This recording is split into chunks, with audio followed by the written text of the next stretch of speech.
Olá, a paz do Senhor Jesus Cristo, espero que você esteja bem. Em virtude de uma queda de energia, eu estou aqui do lado de fora da minha casa, então vocês vão ouvir um pouquinho mais de passarinhos, um pouquinho mais de galinha cantando, de cachorro latindo, enfim.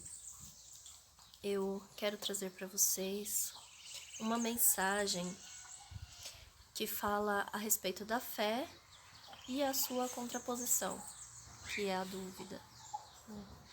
Nós sabemos, pela palavra de Deus, em Hebreus capítulo 11, diz que a fé é o firme fundamento das coisas que se esperam e das coisas que nós não podemos ver.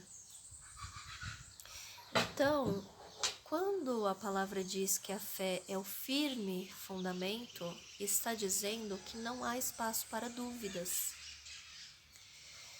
As pessoas que se deixam mergulhar nas dúvidas, certamente estão se desprendendo da fé.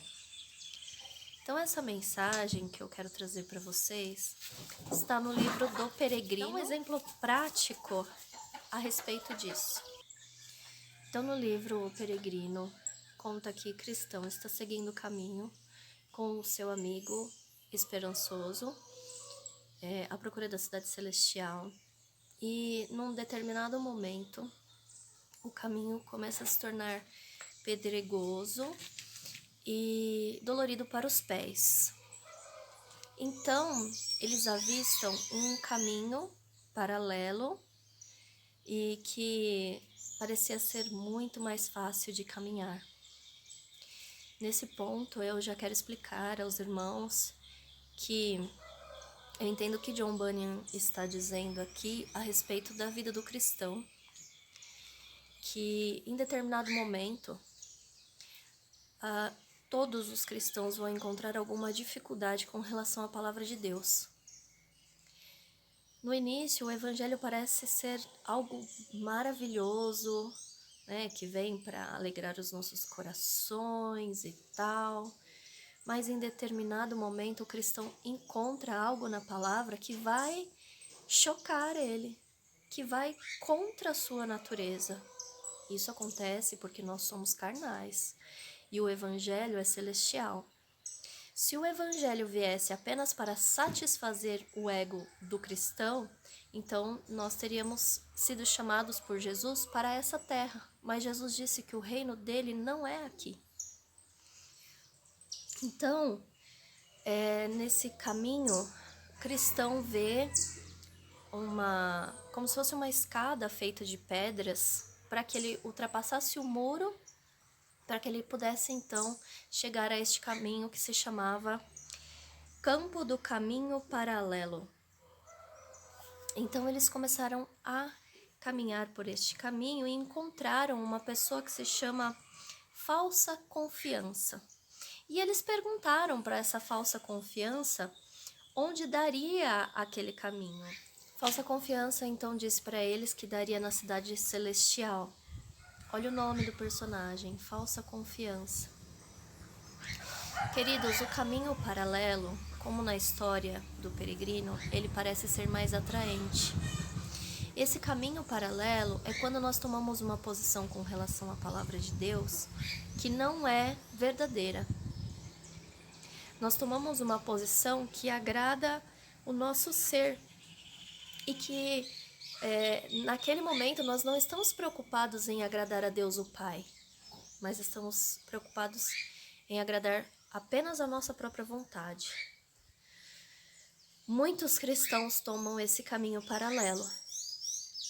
Então, John Bunyan escreveu essa parte desse livro para usar como exemplo para que as pessoas não escolham dessa maneira.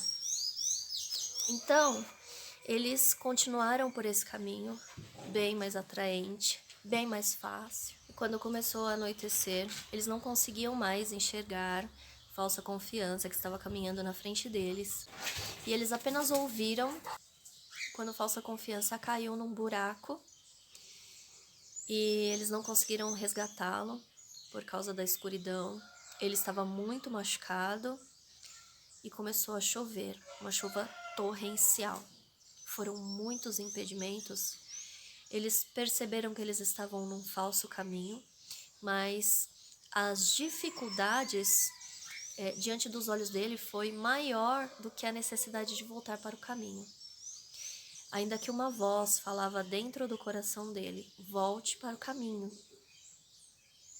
Enfim, Cristão e Esperança adormeceram naquele mesmo caminho.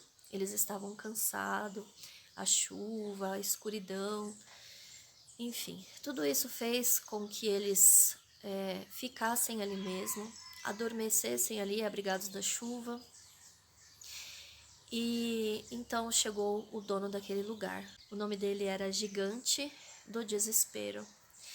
E ele levou Esperança e Cristão para o Castelo das Dúvidas, onde também existia a Desconfiança, que era a esposa do Gigante do Desespero. Naquele lugar eles passaram dias terríveis. Eles ficaram dias e dias sem água, sem comida, presos num lugar fétido. O Gigante do Desespero bateu muito neles, humilhou, xingou, e o gigante chegou a exigir que eles se suicidassem. Cristão chegou a pensar nessa possibilidade. Ele pensou que seria melhor a morte do que passar mais algum tempo sofrendo. Mas Esperançoso não deixou que ele fizesse isso. E lembrou Cristão do país para o qual eles estavam caminhando, para o qual eles estavam viajando. Lembrou das maravilhas que existem lá naquele país. Enfim, uma característica do gigante era ser muito opressivo. Então, Cristão e Esperançoso, naquela cadeia, eles estavam o tempo todo debaixo dessa opressão. O gigante mostrava para ele crânios de peregrinos que passaram anteriormente por aquele caminho. Fazia todo tipo de coisa para que eles sucumbissem ao desespero, para que eles desanimassem totalmente. Enfim, num determinado dia, então, perto da meia-noite, os dois começaram a orar. Então eles oraram por horas e Cristão se lembrou que ele tinha uma chave chamada chave da promessa. E foi assim que eles conseguiram sair daquele lugar, que eles conseguiram abrir a porta do castelo e sair, fugir.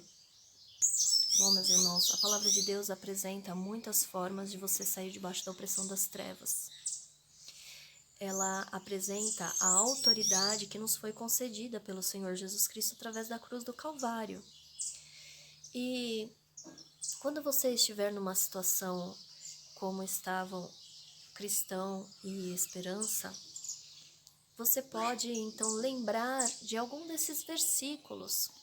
Por exemplo, Mateus capítulo 28, versículo 18 diz assim: E chegando-se Jesus, falou-lhes dizendo: É-me dado todo o poder no céu e na terra. Jesus disse isso para os discípulos. Nós somos discípulos de Cristo. Nós temos essa autoridade porque Cristo nos deu na cruz do Calvário quando ele disse: Está consumado. Olha, irmãos, nenhuma verdade é maior do que essa. Nenhum poder das trevas é maior do que esse. Agarre-se naquilo que diz a palavra de Deus e siga a sua vida não debaixo de opressão, não debaixo de dúvida, de desconfiança, de desespero, mas siga crendo com toda a firmeza de fé que Jesus Cristo é na sua vida, que Jesus Cristo tem toda a autoridade e que nós podemos orar em nome de Jesus Cristo. Amém? Eu espero que essa história venha enriquecer a sua fé, venha fortalecer a sua fé. Eu espero que este vídeo tenha edificado a sua vida. Gostaria de pedir a você que deixasse seu like para que outras pessoas recebessem esse vídeo como sugestão do YouTube. Gostaria de pedir para você compartilhar esta mensagem com outras pessoas. Essa mensagem se faz muito necessária nos nossos dias. Deus abençoe a sua vida. Fica na paz do Senhor Jesus Cristo.